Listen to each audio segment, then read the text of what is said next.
Chapter number 2, Sir Syed Ahmad Khan, 1817 to 1898. The War of Independence in 1857 brought in its wake untold misery and unending troubles and tribulations for the Indian Muslims. They were made the special target of the British wrath. The cruelty that the British perpetrated on the Muslims, the torture and agony of it,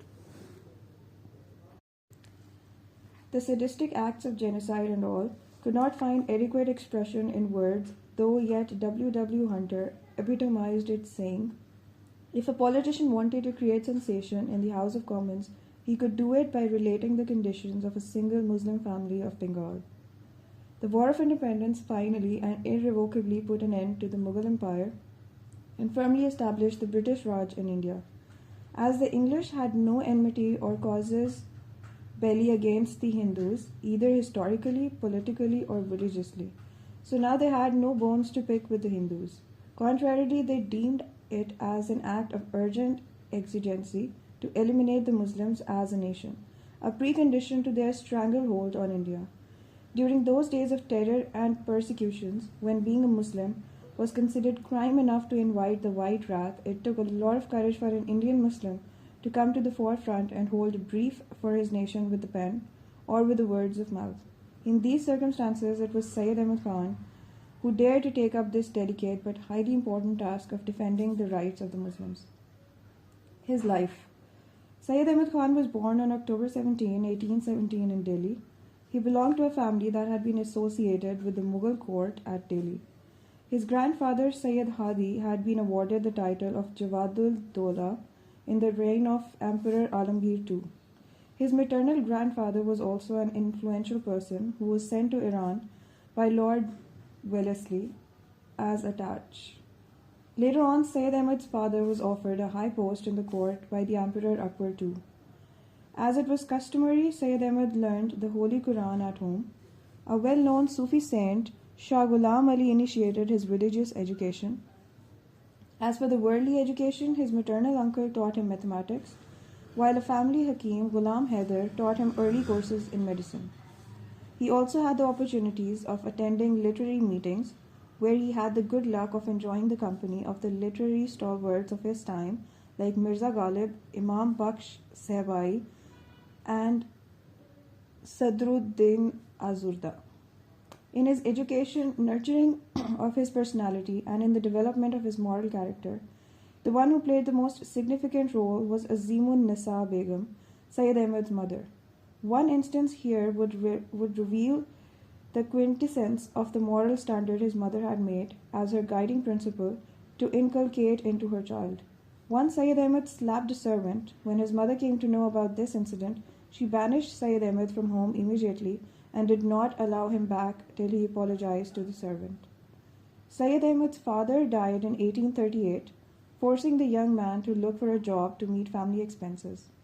In his quest for a gainful employment, he sought permission of his aunt's husband, who was working as Sadr Amin in Delhi, to learn to work in the Kacheri, Tehsil courts. After training, he was appointed as Sarishtadar. In February 1839, he joined the commissioner's office as Naib Munshi, deputy reader, and soon after in 1841 became sub-judge in Fatehpur Sikri. He was transferred to Bijnor in 1855. Only 3 years later, he was promoted as Sadrus Sudur. In 1867, saw him rise in rank to become judge of the lower court. By this time, Syed Ahmad had established himself as a person of some potentials. His son Syed Mahmud, a promising young man, won a government scholarship to go to England for higher studies. The opportunity helped Syed Ahmad Khan to proceed to England with his son. They sailed for England on April 10, 1869. His 17-month stay, though not very long, was fruitfully used in studying system of education in England in general and that of the Cambridge University in particular. He also collected material to write Khutbat-e-Ahmadiyya. Syed Ahmad settled permanently in Aligarh after retirement in 1876 and decided to pursue his lifetime plan for education. In the meantime, Lord Lytton appointed him member of the Imperial Legislative Council. He became the first Indian to introduce bill for the welfare of his fellow countrymen, envisaging compulsory smallpox vaccination for everyone and appointment of qazis. For 4 years he performed his duties most efficiently and with devotion and expressed his views most eloquently and fearlessly. A case in point is the Ilbert Bill, which was to empower Indian judges to adjudicate in criminal cases involving Englishmen all over India. Syed Ahmad supported the bill vehemently while a Hindu member of the council, Shiv Prasad, opposed it. Syed Ahmad lived a vigorous and eventful life. Working as a public servant, he found time to write books on topics as varied but as important as religion, history, archaeology, politics, and literature.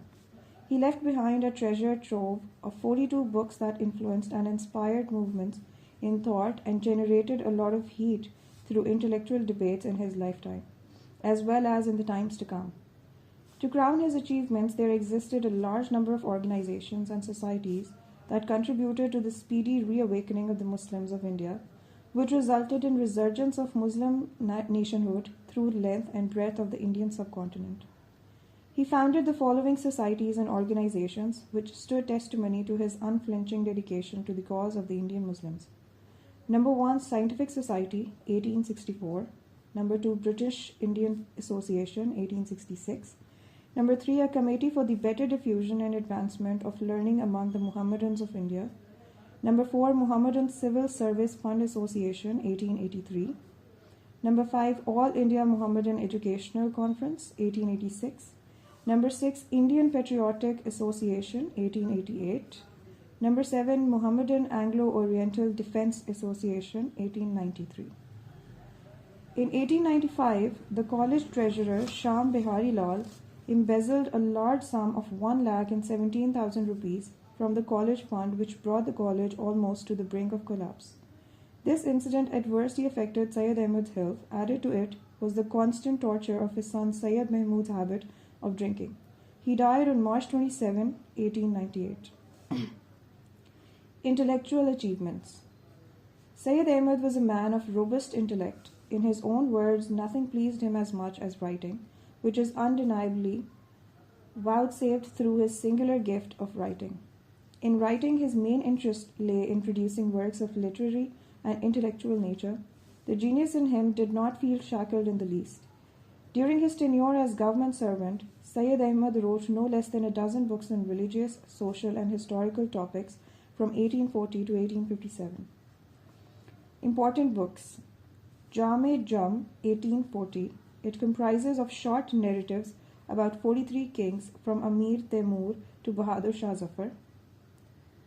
Jala'ul Qulub by Zikr al-Mahbub, 1842. It is a short biography of the Prophet Muhammad, peace be upon him. Tofa-e-Husn, 1844. This was the translation of 2 chapters of Shah Abdul Aziz Tofa Asna Ashriya. Asra-us Sanadid. It is a descriptive account of Old Delhi with drawings of the monuments together with a chapter on the famous persons of Delhi. It was this book which evinced deep interest in the Western intellectual circles. Syed Ahmad had put in tremendous hard work to collect material for this book.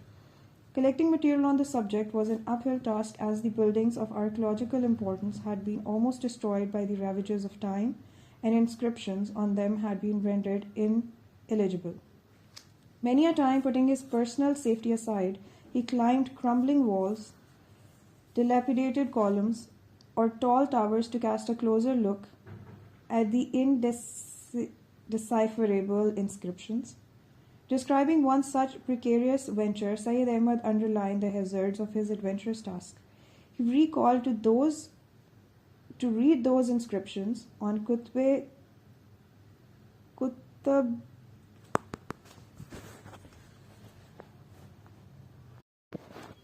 Describing one such precarious venture, Syed Ahmad underlined the hazards of his adventurous task. He recalled to read those inscriptions on Qutb Kilat in Delhi, which could not be read because of the height. A sort of trapeze or a machan had to be erected opposite those inscriptions. Maulana Sahib would watch me with great anxiety and would pale for fear underneath while I read the carved words perched dangerously high above. The first edition of Asr was published in 1847 and two more editions, 1854 Delhi and 1870 Lucknow, came out subsequently during Syed Ahmad's life. Garcin de Tassy, the famous French Orientalist, translated it into French. On the basis of this translation, the Royal Asiatic Society, London, conferred honorary fellowship on Syed Ahmad Khan. Tashi-Ain-e-Akbari, 1855. This is one of the important and valuable works of Syed's early intellectual accomplishments. It is a testimony to his special interest in his history and geography. He not only edited, corrected main body of the Abul Fazl's Ain-e-Akbari, but also explained and elucidated difficult points, interpreted outlandish Arabic, Persian, Turkish, and Sanskrit terms, and added a large number of pictures, making the book all the more valuable in content and approach. Tashhis Tariq-e-Feroz Shahi, 1862. Syed Ahmad brought out a corrected version of the Tariq-e-Feroz Shahi after comparing four manuscripts. The causes of the Indian revolt from 1857 to 1870, Syed Ahmad concentrated on explaining to the government about the Indian mutiny. He felt that the Muslims had suffered greatly at British hands, and yet it was vital to restore them to the confidence and patronage of their rulers. This short but important booklet traced the causes of the War of Independence, which Syed Ahmad chose to call mutiny or revolt. In his opinion, its most important cause was that the Indians were not associated with the process of legislation, and consequently they had failed to comprehend the intentions behind the writ of the government. The activities of the Christian missionaries, he thought, proved catalyst in igniting the simmering discontent into a blazing conglomeration. During this reign of terror, violence, and prosecution, Syed Ahmad openly accused the British of exacerbating the situation without giving any thought to his personal safety. He published 500 copies of this book and sent all but 2 copies to members of the British Parliament. On coming to know his intentions, his friend Roy Shankar Das had suggested to him to put all those books to torch to save his life. But Syed Ahmad had argued, "I consider it as a service to the country, nation, and the government to make all my views public, and therefore any harm that befalls me by doing anything which is beneficial both for the people and the government is acceptable to me." On reading this book, the Secretary of State for India, Cecil Beedon, said, "This man has written an essay of highly rebellious contents. Therefore, he must be asked to explain, and if he fails to give a satisfactory answer, he must be severely punished." Later on in 1873, this book was translated into English by Graham and Auckland Colvin. Syed Ahmad's interpretation of the events of 1857 gave him first chance to step into the limelight as a spokesman of his community. Tabin al-Kalam. This book provides a comparative study of the Quran and the Bible and its interpretation. For this onerous task, Syed Ahmad hired the services of Maulana Inayat Rasool Charayakoti, a multi-linguist who knew English, Arabic, and Hebrew languages. He bought a printing press from Roorkee for several thousands to publish this book. Khutbat-e-Ahmadiyya. This book is ranked among the representative works of Syed Ahmad. In actual fact, the inspiration to write down this book sprang from his deep religious indignation caused by the criticism of his book, The Life of Muhammad. Syed Ahmad decided to write such an authentic book which could provide satisfactory answers to all those questions Muir had raised. It seemed a monumental task which needed comparable efforts and research work. Therefore, Syed Ahmad travelled all the way to England to collect materials for his book. Simply reaching England did not make things easy for him. Numerous impediments he had to overcome and difficulties of various kinds he had to suffer in his mission in accomplishing the task of writing and publishing this book. His letters to his friends from London provide a glimpse of what he had to suffer. On August 20, 1869, he wrote to Mohsin-ul Mulk, "These days I have feelings of heart burning. I am going through Muir's book, which he has written about the life of the Holy Prophet. It has broken my heart, and his bigoted views and injustice has grievously hurt me. I have resolved, as decided earlier, that I will write a book on the life of the Holy Prophet, even if all the money is spent and I become a pauper, fit only to beg. Yet, no harm, as at least I shall be called up on doomsday as the beggar Ahmad who lost every penny in the name of his grandfather. In another letter on October 1st, 1869, he again wrote to Mohsen ul-Mulk, I am busy day and night writing essays on the life of Muhammad, and nothing else crosses my mind. Social contacts are totally suspended. On receiving this letter, go to Mir Zahur Hussain and together with him contact some money lender to get rupees 1,000 on loan for me. I shall return the amount with interest myself. I have also written to Delhi for 1,000 rupees, suggesting to collect and send the amount after selling my books, belongings, and even utensils. May God help me, my eating and sleeping have become irrelevant in the pursuit of this book. In yet another letter he wrote, I am busy day and night in writing the account of life and activities of the Holy Prophet, peace be upon him.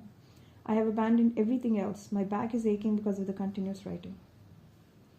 Scientific Society. Syed Ahmad founded this society on January 9, 1864, during his stay in Muradabad.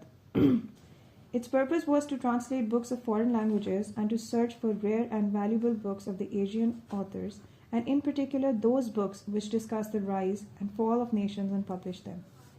Another objective of this society was to provide opportunities for contacts and interaction between the Indians and the British. However, the main thrust of the society remained focused on translating books on science, mathematics, and mechanical engineering. The first ever meeting of the society was held on January 9, 1864, at which the Duke of Argyll was appointed its patron. The membership of the society was not restricted to any particular nationality. Besides Englishmen, there were 82 Hindus and 107 Muslim members who worked hard to achieve its objectives. With the transfer of Syed Ahmad to Aligarh in 1864, the office of the society was also shifted to Aligarh. The society was formally launched on February 14, 1864, with its inaugural session in Aligarh. An independent building was constructed at the cost of 30,000 rupees to house various departments of the society. By 1875, it had translated and published 27 works from the English into Urdu. During 1875 to 98, the society managed to translate only 19 works due to Syed's ever-widening activities. Notable works which were translated included History of the Indian by Elphinstone, History of Iran by Sir John Malcolm, History of China by Rollin, Political Economy by J.S. Mill and Harris, Rudimentary Electricity. The Scientific Society launched a weekly Aligarh Institute Gazette on March 3, 1866. It was meant to project views on social, moral, educational, and political matters. It had basically two goals to achieve. A two-way projection project, which aimed at informing the British about the feelings of the Indians regarding problems ignored as peripheral by the rulers, but fundamental by the ruled, and at the same time sought to familiarize the Indians with the British system of government and the English way of life. Maulana Hali put it aptly when he said that after examining the earlier issues of the paper, it was unmistakably clear that it wanted to bring the two nations closer by clothing the English views in Indian dresses and the Indian views in English outfits. Earlier issues of the AIG carried political articles which were penned down by Syed Ahmad himself. The most distinctive feature of the paper was that it was bilingual, with English and Urdu columns running side by side. Another feature of the AIG was the section at the end of each issue where the historical background of any significant contemporary event was given, with the editor's comments. In this way, events were illuminated by being set in perspective, and Syed's aim of creating a historical consciousness among his readers was further pursued. Thus, at the end of the Turco-Russian War of 1878, the AIG included a retrospective survey of its origin, progress, and results, illustrated with maps. The AIG attached great importance to the honor and dignity of the native press. It would give a befitting rebuttal if any Anglo-Indian newspaper ever dared to criticize the Urdu press. However, the paper consistently maintained its image as an emblem of serious and serene journalism and never published any unconfirmed news or news from dubious sources. As a policy matter, it never indulged in Hindu-Muslim communal conflict, but did its best to project the Muslim cause whenever the situation so demanded. A case in point is the paper's vigorous struggle to defend the Muslim point of view with regard to Urdu-Hindi conflict. The bulk of the material in this regard appeared in this paper.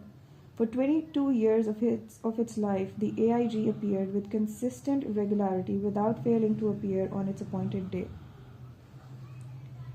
Tehzeeb-ul Akhlaq. Syed Ahmad established a magazine on December 24, 1870, on the lines of the Spectator of India, under the title Tehzeeb-ul Akhlaq.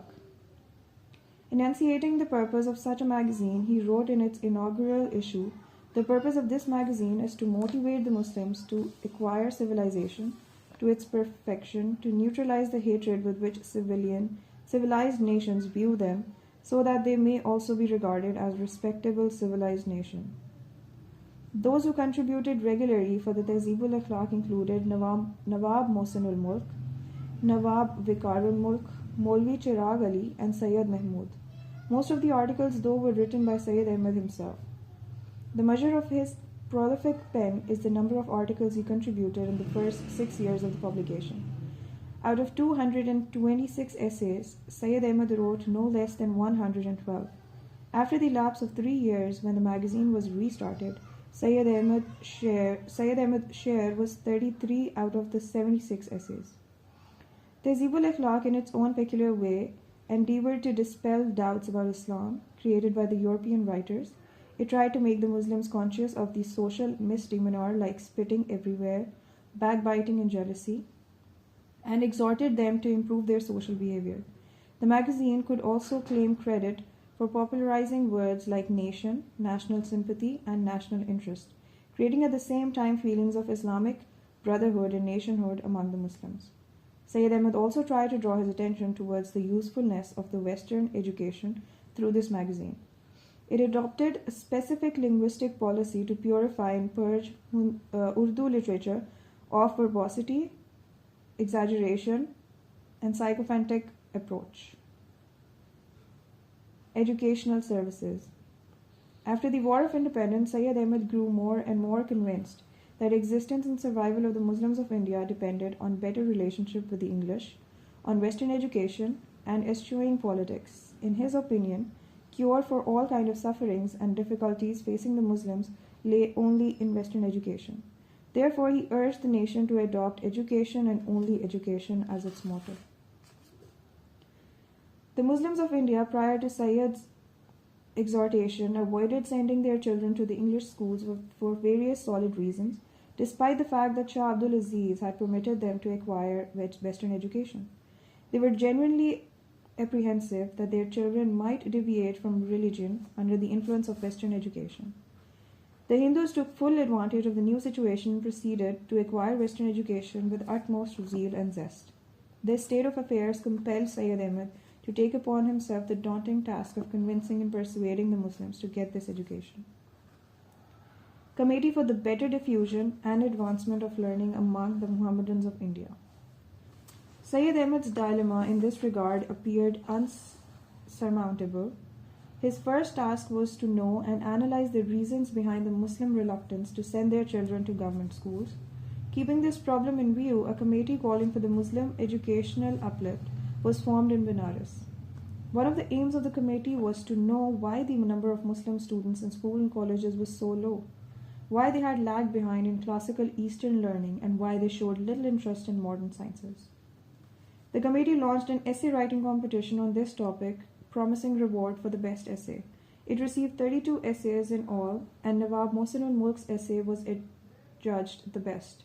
After going through these essays, the committee arrived at the conclusion that in order to attract the Muslim youth, there was an urgent need of opening academic institutions, free from the governmental influence, where they could also get their own religious educations as well. Therefore, a committee was set up to collect funds needed to establish such an institution. Syed Ahmad was appointed the life secretary of this committee. This proposed Muslim educational institution was decided to be established in Aligarh in 1873. The MAO School, Aligarh. The MAO School, Aligarh, was inaugurated on May 24th, 1875, which coincided with Queen Victoria's birthday. Henry Siddons, June 28, 1875 to May 5, 1883. An Oxford graduate was appointed as the headmaster with a salary of Rs 400 per month. In the beginning, the MAO school offered courses in Arabic, Persian, English, mathematics, history, and geography. The school was affiliated with the Calcutta University. Regular classes at school began on June 1st, 1875, and the first batch of outgoing students took their examination in 1877. The opening of the school was well received, and many well-to-do families and organizations came out with promises of financial help. The UP government sanctioned a monthly grant of 350 rupees for the school. Prominent Muslim leaders supported the school with endowments commensurate with their financial and social status. The Nizam of Hyderabad appropriated a jagir worth 90,000 rupees, yielding a monthly income of 2,007 rupees. And Sir Salar Jung gave a grant of 30,000 rupees from his personal jagir with a monthly income of rupees 100 for the assistance of the school. Hindus for once also extended financial help for the school. Maharaja of Vizianagaram and Maharaja of Patiala contributed a handsome amount of 3,000 rupees each for the construction of the school. The school, which started with only 4 students, one of them Hamidullah, the son of Syed Ahmad's right-hand man, Samiullah Khan, took rapid strides as its total strength surged to 70-odd students in a short span of only 6 or 7 months.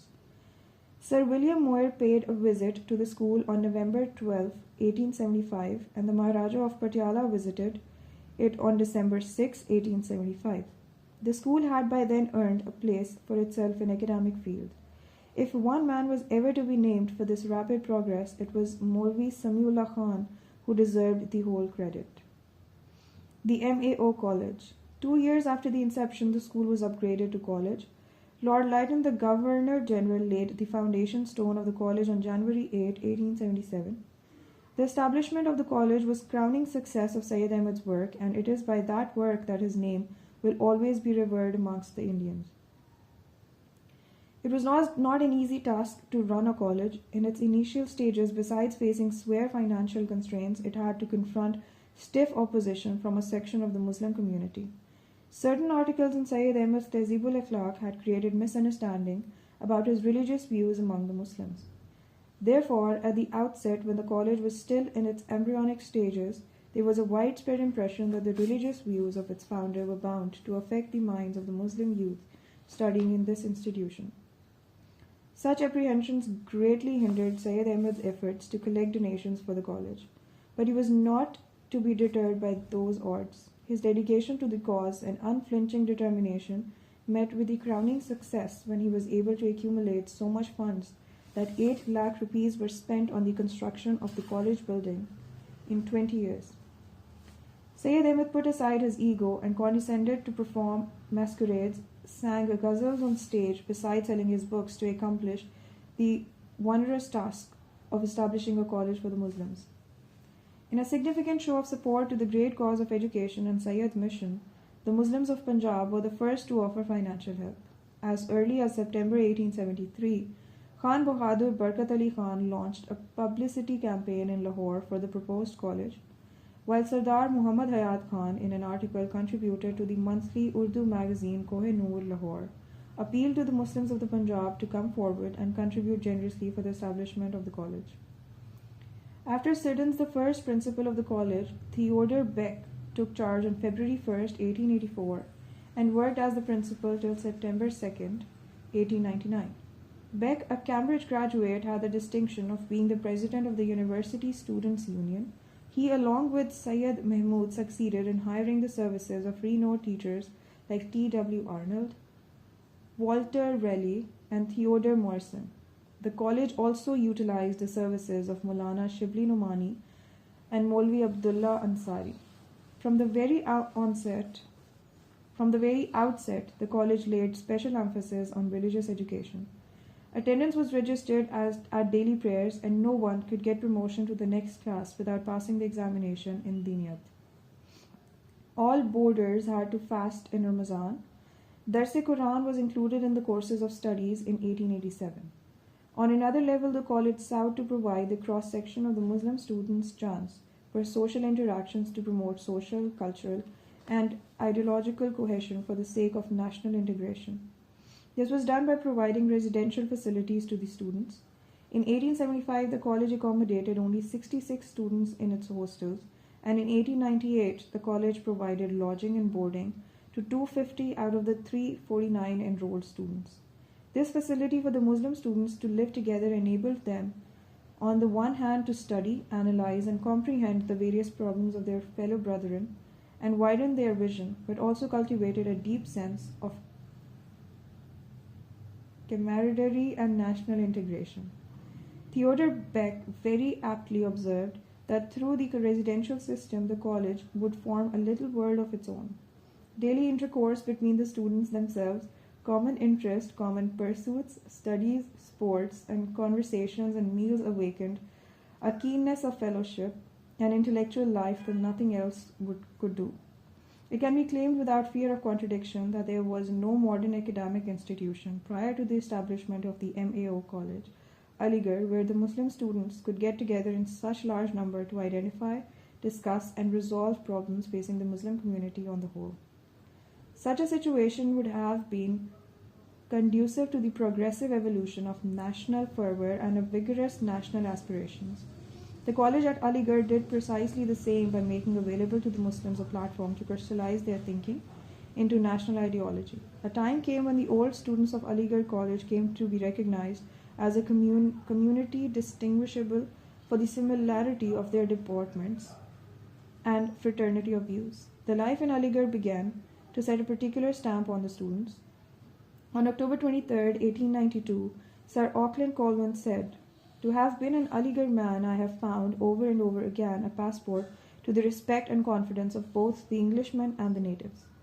Sir Ahmad Manglori aptly describes the situation, saying, "With the passage of time, the MAO College Aligarh became a center for the whole Muslim nation, from where national feelings originated and spread throughout the subcontinent. A point was reached when the voice of Aligarh echoed all over the country. This statement is substantiated by what Ataullah Shah Bukhari said. This inimitable orator, while addressing the students in the Union Hall of the Aligarh College, remarked, 'When I left Lahore, a friend of mine said that I should address in the Jamia Masjid of the city if I wanted to address the Muslims of Aligarh. But if I wanted to address the Muslims of India, I should deliver this speech in the Aligarh Muslim University.' All this was achieved by setting up numerous societies in the college. The first of the kind was Sidon's Union Club, which was established on August 26, 1884, on the pattern of Cambridge University. It was meant to hold discussions, debates, and speech contests. Both students and teachers participated in these debates. In 1880, another society, Anjuman al-Farz, came into existence at the behest of Sahibzada Aftab Ahmad Khan.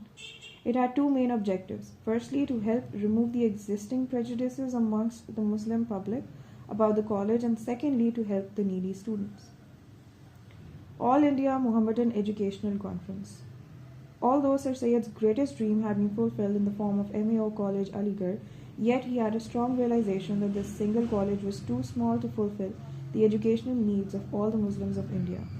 In order to create educational awareness among all the Muslims of India, he laid the foundation of All India Muhammadan Educational Congress. Sir Syed was of the view that taking part in politics would be extremely harmful for the national interest of the Muslims. He therefore urged them to remain away from the Indian National Congress and concentrate on getting modern education. It is noteworthy that the meetings of the Indian National Congress and the Muhammadan Educational Conference were held on similar dates, so that the Muslims could easily distance themselves from politics. During Sir Syed's life, the head office of Educational Conference was set up in Aligarh College, and the Secretary of College Management Committee used to be the Secretary of the Educational Conference as well. But after Sir Syed's death, the two institutions were separated from each other. In 1890, All India Muhammadan Educational Congress was renamed as All India Muhammadan Educational Conference. In 1923, it was named All India Muslim Educational Conference.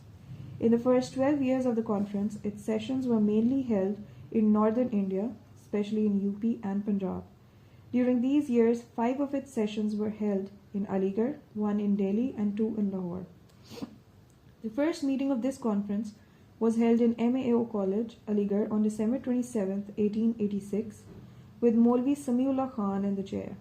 The conference was attended by 161 delegates from the Punjab, Central India, Agra, and Awadh. The conference adopted a charter of aims and objects detailed as under. A. It would seek to arrange for higher studies for the Muslims. B.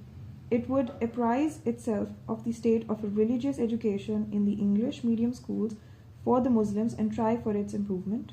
C. It would aim at popularizing the education of Oriental studies in Diniyat and helping the ulama, the religious scholars, in their efforts to carry the task forward. D. It would try to comprehend the causes of the decline of religious institutions and tide over them. The AIMEC continued to hold its annual meetings regularly. The moving spirit behind the conference, Syed Ahmad, served it as its secretary for 10 years, personally supervising the arrangements for the moot many days prior to its commencement. He took special care to see that the proceedings of the meeting were published every year. The moots convened under the conference proved great success for their results. People would travel long distances from every corner of India, sit together, talk about national problems, and undertake to pursue the path of national welfare and integration with renewed zeal and zest. Prior to that, there existed a paranoid apathy among the Muslims towards their community welfare problems and problems of national unity. They hardly ever gathered at one platform to discuss matters of mutual interest.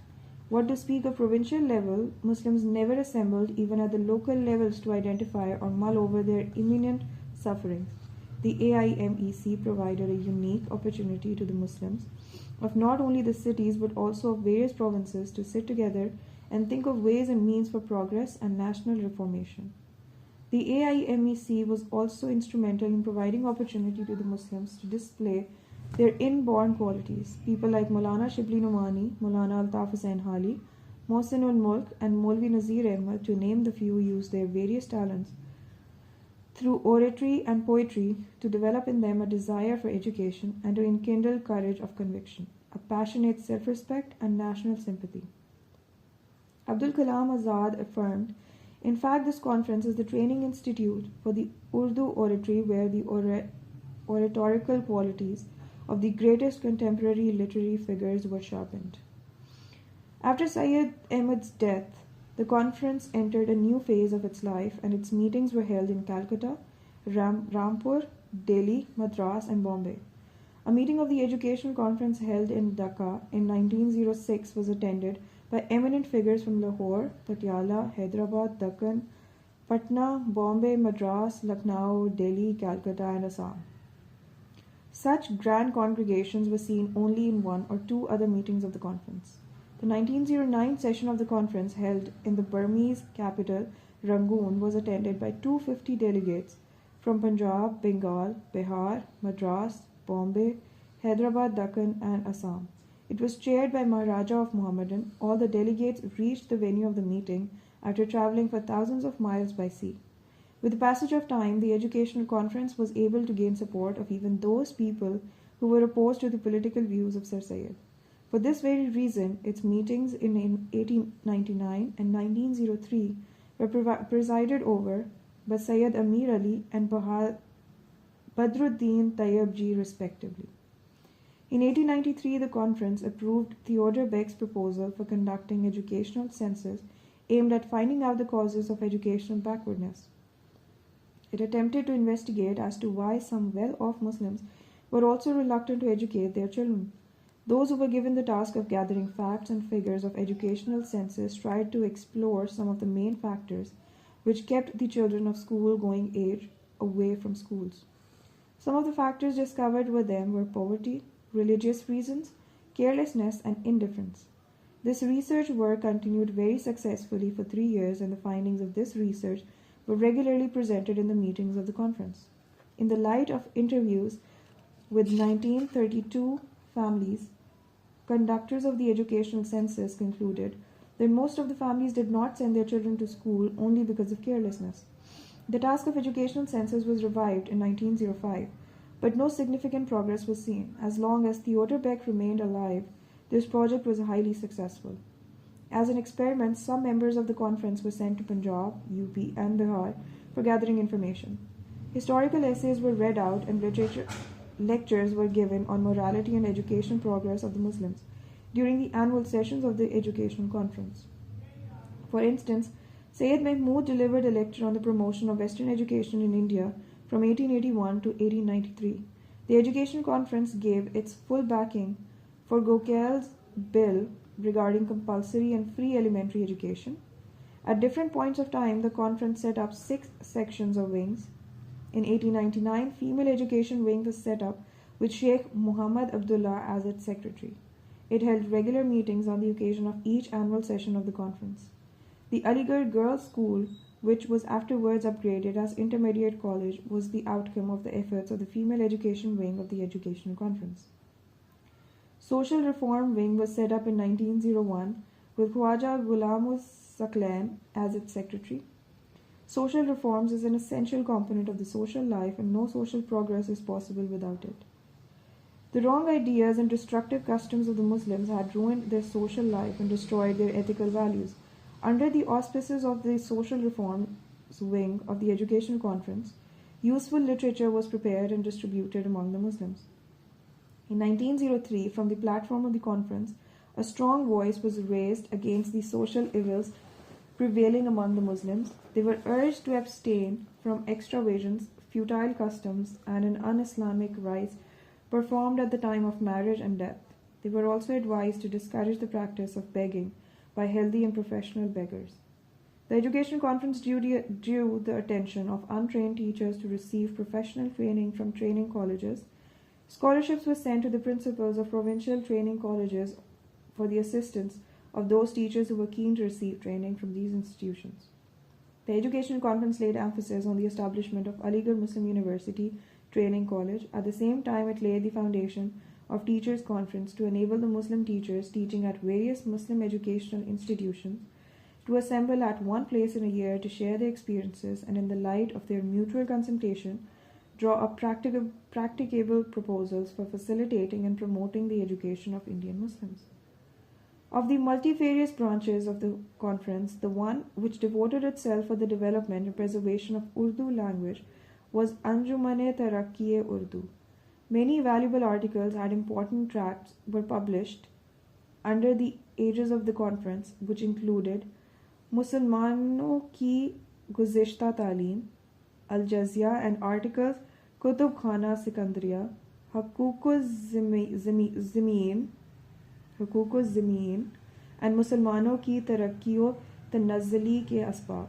On another level, the conference undertook to ensure that material prejudicial or repugnant to the Muslim culture or religion was not taught. It forced the Allahabad University to exclude a book titled Cox's History from its syllabus as it contained derogatory material against the Muslims. It also prevailed upon the university to refrain from dropping Persian language from its courses. The government was forced to accede to the demand that religious education should be taught in the government institutions. Although the AIMEC was a non-political organization, yet anything delivered from its platform was readily claimed as the unified demand of the Muslims of the subcontinent. Syed Ahmad delivered his first anti-Congress speech from its pulpit, and the first ever political organization of the Muslims, the All India Muslim League, used it as its launching pad. The Aligarh movement, political aspect. In the disastrous aftermath of 1857 rebellion, the Muslims for the first time in their 1,000-year encounter with India had found themselves a subject race, with their power finally broken, their dignity outraged, their sheer survival extremely doubtful, and their very existence at stake. After the war, the Muslims were subjected to relentless torture and sufferings of the unprecedented proportions. The following gives some idea of the spirit in which some of the British officers conducted post-war changes. Lyell told his father in 1858 if the Muslims could by any means be entirely exterminated, it could be the greatest possible step towards civilizing and Christianizing the Hindustan. Syed Ahmad for once felt so deeply agonized at these miseries that he decided to settle in Egypt, but he changed his mind a little later.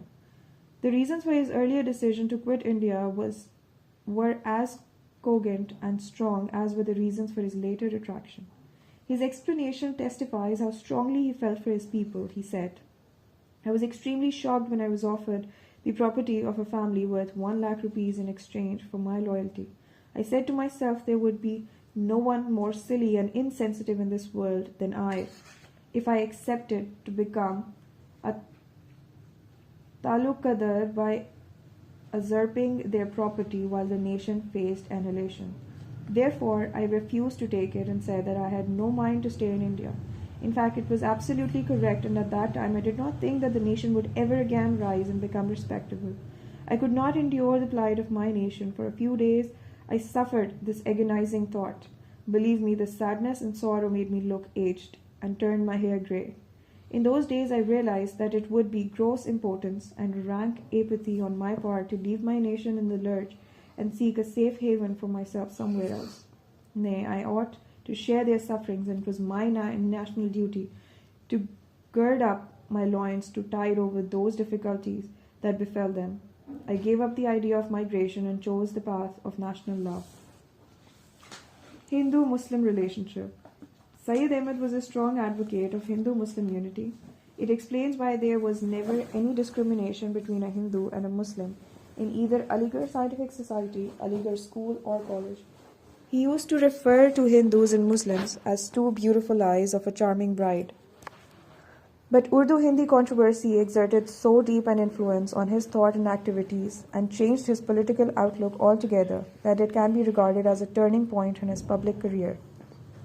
In the wake of a Hindu movement started to press for the Bhasha language and Devanagari script, Syed Ahmad's political views started to evolve into definite shape and form. He came to believe that the two nations theory could not coexist. During the course of a discussion in those days, his friend Mr. Shakespeare remarked in amazement that he, Sir Syed, was talking about education for the Muslims, in particular for the first time. Syed Ahmad's rejoinder to him carried a prophetic note. He stated, "I am now convinced that these two nations will never participate in anything together from their heart. Their enmity and conflict, though less emphatic at present, will gain in intensity with the passage of time due to the educated people. He who lives will see." Shakespeare remarked that it would be regrettable if his prophecy came true. Syed Ahmad replied, "I too should much regret, but I am sure it would prove true." Syed Ahmad believed that the survival of Urdu was extremely important for the Muslims. During his stay in England, Babu Shiv Prasad pushed his dislike for the former Muslim rule in India and its heritage to the extent of pressing the Hindu members of the Scientific Society to replace Urdu by Hindi as the language of translation in the society, and publication of the Aligarh Institute Gazette in Hindi as well. These demands jolted Syed Ahmad. In a letter to Mohsin ul-Mulk from London on April 29, 1870, he warned, "If it comes to be, it would open an ending saga of split and strife between the Hindus and the Muslims. The rupture would never be healed. The two communities would be irrevocably rent asunder." Syed Ahmad considered Bhasha a dead language. In a letter to the AIG on May 7, 1869, he wrote, "Wherever I went from Allahabad to Bombay, I conversed with everyone, that is, PNs, officials and collies in Urdu. Everyone understands it fully well and answers in the same. I tried my utmost to find the ancient Bhasha which Allahabad Association wished to put into vogue, but could not locate it. In this way, the Urdu-Hindi conflict convinced him that the Hindu interests were at variance with those of the Muslims." Opposition of the Indian National Congress. Syed Ahmad strongly opposed the Indian National Congress and its demands. It suggested to the Muslims to stay away from the Congress. His letters to the first Muslim president of the INC, Badruddin Tayyabji, throw light on his views on the question of Muslim participation in the Congress. Syed Ahmad entered the list against Tayyabji with the forthright assertion that there was no such thing as India as one nation. It is supposed that the different castes and creeds living in India can become a nation. Can their aspiration and goals be similar? In my opinion, it is quite impossible. And when it is impossible, then there can be no such thing as the National Congress. In another letter on February 18, 1888, Syed Ahmad called the Congress misnamed National Congress. Syed Ahmad's relentless opposition to the Congress based on strong, weighty arguments and a widespread resentment among the Muslims against it, forced Tayyib to write to Hume that the Nizam and all the dignitaries of the state such as Salar Jung, Munirul Mulk, Fateh Nawaz Jung, and above all Hussain Bilgrami have joined the opposition led by such well-known men as Syed Ahmad, Amir Ali, and Abdul Latif. Under these circumstances, I have come to the distinct conclusion, after the most careful consideration of which I am capable, that it is time to cease holding the Congress every year. Demands of the Congress. Demands of the Congress included the election of the members to the legislative councils and holding of the civil service examination in India as well. Syed Ahmad kept silent on these demands for 2 years, but in 1887 he raised his voice against these demands from the platform of the AIMEC for the first time in its meeting held in Lucknow. Then what was the solution to the problems of Hindu-Muslim conflicts? Of the various ways suggested as possible means to resolve the complicated controversy, elections leading to the formation of democratic setup attracted the most attention. Syed Ahmad came out immediately with an outright rejection of the proposal. He thought that a system of elections did not suit the Indian Malays. Elections and a consequent parliamentary system of governance could suit a place where there was no difference of color, culture, race, and religion among its inhabitants. But in the case of India, in addition to these, there existed a disproportionate imbalance between the Hindus and the Muslims in population, education, and wealth. He argued that they want that the House of Commons and House of Lords should be copied. Let us imagine that the Viceroy's Council is formed in the manner desired, that is, members are elected by the people. And let us suppose all Muslims vote for a Muslim candidate and all Hindus vote for a Hindu. Now count how many votes the Muslim candidate will get. It is certain that the Hindu candidate will have 4 times as many because their population is 4 times as numerous. It will be a game of dice in which one man has 4 dice and the other only 1. Syed Ahmad was of the firm opinion that since India was a multinational country, this system was likely to meet with failure, besides proving a trap of slavery for the minority. He said, I deeply pondered over this matter even before the Congress came out with such a demand, and have come to hold this conviction after due consideration of John Stuart Mill's opinion that in a political system where majority vote enjoyed a supremacy, it was of the fundamental importance that people governed by such a system should have unity of race, religion, language, and historical traditions. Presence of these things make a responsible government viable and useful, but nothing would be gained in their absence except annihilation of the country. Sir Syed Ahmad's apprehensions in this regard were not unfounded. He was afraid, and quite justifiably, that under this system of elections, Muslims could not be elected as members of the councils. Pointing out that these perils, he explained, just consider the election situation. The Hindus and the Muslims are not equal in number in any district. Can you say that the Muslims will dominate the Hindus and capture self-government? Recently, a venerable Muslim belonging to an ancestrally bearded family of Calcutta met me and complained that it was a great tragedy that 18 Muslims were likely to be elected to the city municipal committee, but none had succeeded. All the Hindu contestants were elected instead. Now the government should nominate a Muslim. The situation is similar in every city. Even in Aligarh, had there been no special arrangement, no Muslim, not even our most respected friend Maulvi Khwaja Muhammad Yusuf, could ever have got votes sufficient for his election, and as a result would have waited expectantly to be nominated by the government. Again, on November 23, 1886, Syed Ahmad further explained his point of view in an article published in the AIG. He argued if at any future time there should be a parliament with Hindus and Muslims sitting on 2 sides of the house, it is probable that the animosity which would ensue would far exceed anything that could be witnessed in England. Moreover, the Mohammedans would be in a permanent minority, and their case would resemble that of the unfortunate Irish members in the British Parliament, who have always been outvoted by the Englishmen. Civil Service Examination. The examination for the civil service responsible for the administrative setup of India was held in England, which prevented the Indians from competing for it. In addition, the government decreased the age limit for the examination from 21 to 19. In this background, Surendranath Banerjee started an agitation against the downward revision of the age limit. Syed Ahmad fully endorsed this protestation. He considered this decision a conspiracy to close the doors of the service on the Indians. Once again, through the columns of the AIG, Syed Ahmad urged the Indians to hold meetings all over India and to draw up memorials protesting against the change. Both Banerjee and Syed Ahmad, with mutual understanding on the subject, carried on the campaign against this decision of the government. Banerjee visited Aligarh on June 21, 1877, where a meeting was held which was presided over by Syed Ahmad. As expected, Syed Ahmad strongly criticized the government in his presidential address on this controversy. On May 17, 1884, another meeting was held in Aligarh, at which Banerjee delivered a strong speech demanding that the civil service examination should be held in India as well. Gradually, this protest started gaining momentum and assumed the form of anti-government movement.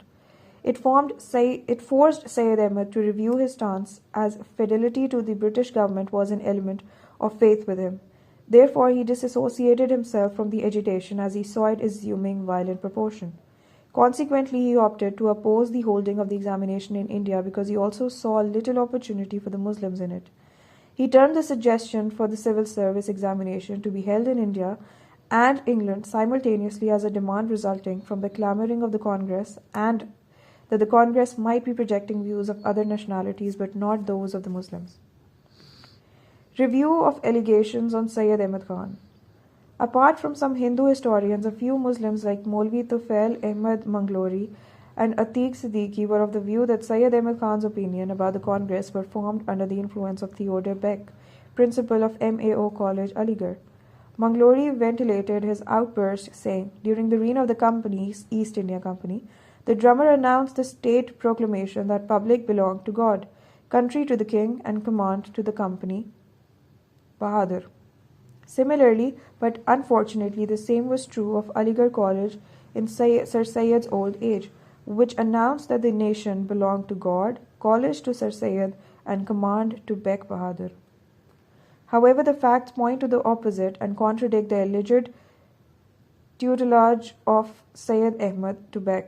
The year 1887 saw Syed Ahmad taking up cudgels against the Congress. Syed Ahmad took his stance as the ripe of age of 70, while Beck was only greenish 28.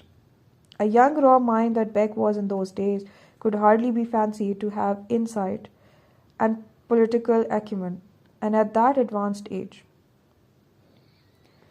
The allegations were highly improbable, as Syed Ahmad was under no obligation to Beck, as the former was the employer, the latter an employee. Syed Ahmad was in no way obliged to follow Beck's counsels. As far as his views on method of election were concerned, he had aired his opinion long before the inception of the Congress. Once speaking on local self-government bill on January 12, 1883, he postulated, "Hindustan in itself is a continent that inhabits different nations which follow different religions. A strict adherence to these religious codes separates even the neighbors. In India, where differences based on caste systems still exist, and where different nations have not blended well, and where religious conflicts are in full swing, where education in its modern meanings has not developed in all sections of the society and in equal proportions, I believe election to local boards and district councils for the sake of supporting various demands based on its simple and pure principle of the majority shall create larger problems rather than producing civilized concepts. So long as religious conflicts and caste discrimination persist as the greatest factor in the socio-political situation in India, the pure system of the election cannot be set into motion satisfactorily." These views reveal Syed Ahmad's approach to the problem and thinking of a mind steeped in and imbued with the futuristic concern for the well-being of his nation.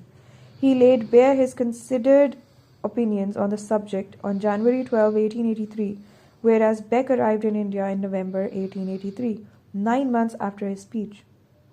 Maulvi Tufail Ahmad also alleged that Beck had so dominated Syed Ahmad in his later days that Syed Ahmad willingly surrendered Aligarh Institute Gazette to him. The fact is that Syed Ahmad's name always appeared as editor on the AIG right from its inception, whereas the Gazette volumes from November 1897 to 1899 are not available even in Aligarh itself. Then the allegations against Syed Ahmad were ill-founded and biased are amply borne out by their inherent flaws.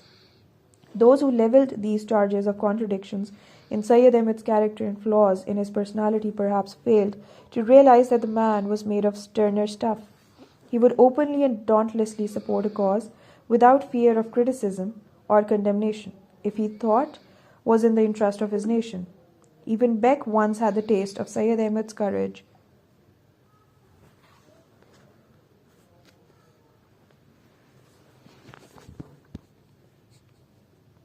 Syed Ahmad's courage of conviction and bold defense of his national honor. The principal Theodore Beck had made a particular uniform necessary for the students of the college for daily drill. The students, opting the easy way out, started wearing the same uniform to college. It was enough to make Syed Ahmad extremely angry.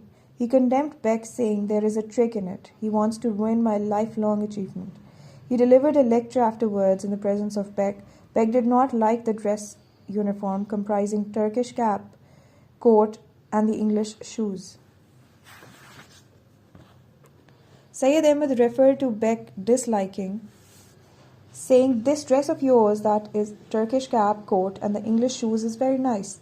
The same dress is used by the Sultan of Rome, his courtiers and servants. We have adopted the same. In India, some short-sighted, proud, and myopic Englishmen wish to keep the Indian in an abject state and look down upon them. They oppose the use of this cap and shoes." Maulvi Abdul Haq stated that the last sentence was applauded so enthusiastically that the hall echoed with it. Theodore Beck turned pale and became extremely nervous. At the end of the meeting, all the students tore off their colored silk turbans. Some made shirts and some curtains out of them. As stated in the preceding lines, Syed Ahmad always gave priority to the interest of the Muslim nation and never cared for any opposition in this regard. Hume, the founder of the Congress, in order to coax the Muslims into joining the Congress, gave a press statement in November 1888 that the Congress enjoyed the support of Lord Dufferin, the Governor-General of India. Syed Ahmad issued a very strong proposal. He wrote that the activities of the Congress were against the interest of the Muslims as a nation. They would therefore oppose this party even if it enjoyed the support of the Governor-General, Secretary of the State for India, and all the members of the British Parliament. Similarly, the Daily Pioneer of Allahabad suggested in February 1878 that the Director, Public Instruction, should be included in the managing committee of the MAO College. Syed Ahmad, without wasting any time, issued a rejoinder explaining that the suggestion was unwarranted and unacceptable. He took the plea that the fundamental principles of the college, that is, self-help, cultural training, and system of education, did not permit any English DPI to be installed to supervise these activities. All these facts go to prove conclusively that Syed Ahmad's ideas and thoughts about the Congress were the result of his considered personal opinions, and thus Maulvi Tufail Ahmad's allegation had nothing to do with reality. By and by, as the time passed, the profound wisdom and futuristic import of Syed Ahmad's views gained widespread approbation. In 1926, Maulana Muhammad Ali praised his political stance, paying tribute to Syed Ahmad Khan with his typical objective aplomb. Viewing the acts and deeds of the last generation today, it is very easy to be wise after the events. In my opinion, Sir Syed's methodology was based on wisdom, and though I wish he had not said that which slipped through his mouth, I am impelled to admit that no well-wisher of the Muslims of India could adopt a way other than that for the guidance of the Muslims. Allama Iqbal also commended the political standpoint of Syed Ahmad when he said, "I admit of this fact that the strategy adopted by Sir Syed half a century ago was right, and after the bitter experience of the present times, importance of this strategy is being felt." In the same way, a famous nationalist newspaper, Madina Bijnor, commented, "When the Congress was established, Sir Syed restrained the Muslims from joining it, and it is a fact that Sir Syed's action proved much